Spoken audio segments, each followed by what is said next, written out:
What if I told you that one of the most profound guides to modern life isn't some ancient text, but actually a song a daughter wrote for her mom? That's exactly what we're going to dive into today. It's a really practical way to find calm, not by escaping the chaos, but right in the middle of it. It all kicks off with this idea that's, well, pretty universal, right?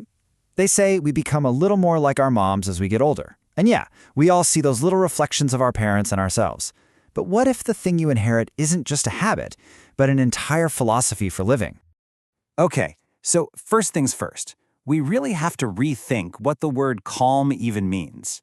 Because this philosophy, it's got nothing to do with silent retreats or, perfectly zen, undisturbed moments. Nope, it's something else entirely. And here's the absolute heart of it. Calm isn't about getting rid of the noise or the mess. It's an active state of being. It's a choice you make to stay engaged, to have an open heart, to keep a curious mind, and yeah, to have the guts to laugh right in the middle of a storm. So, where did this powerful idea come from? Well, it's all from a song, actually, called Calm in the Chaos. It's a daughter's tribute to her mom's incredible way of living. And it just beautifully captures this very personal wisdom in a way that feels like it's for all of us. Okay, so how does this actually work in practice?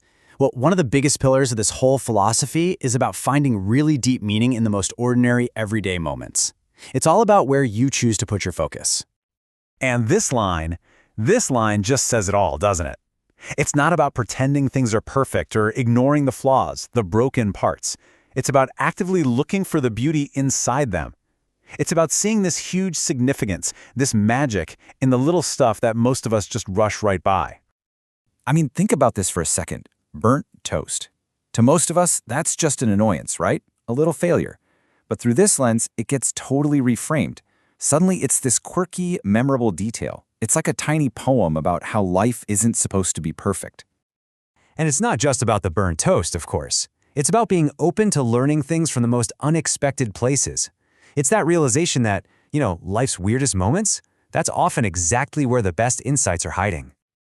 Look at how even the simplest ritual can become something so much more.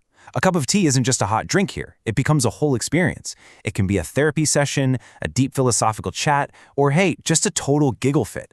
It's whatever you decide to pour into that moment. All right, and this brings us to what I think is the absolute heart of this whole philosophy. So if finding wisdom in the small stuff is the how, this next idea is the what. It's about seeing life not as some big test you have to pass, but as a space to play. This line right here, this is the mantra. And it is such a powerful statement of freedom, isn't it? It just completely takes away that pressure to get life right. Instead, it hands the power back to you. It's not about the results, it's about how you show up, your own unique way of playing the game. And this just lays out the two paths so clearly. On one side, you've got life as a race to run. It's all about chasing perfection, wearing masks, and man, the world just feels so heavy. But then you look at the other side.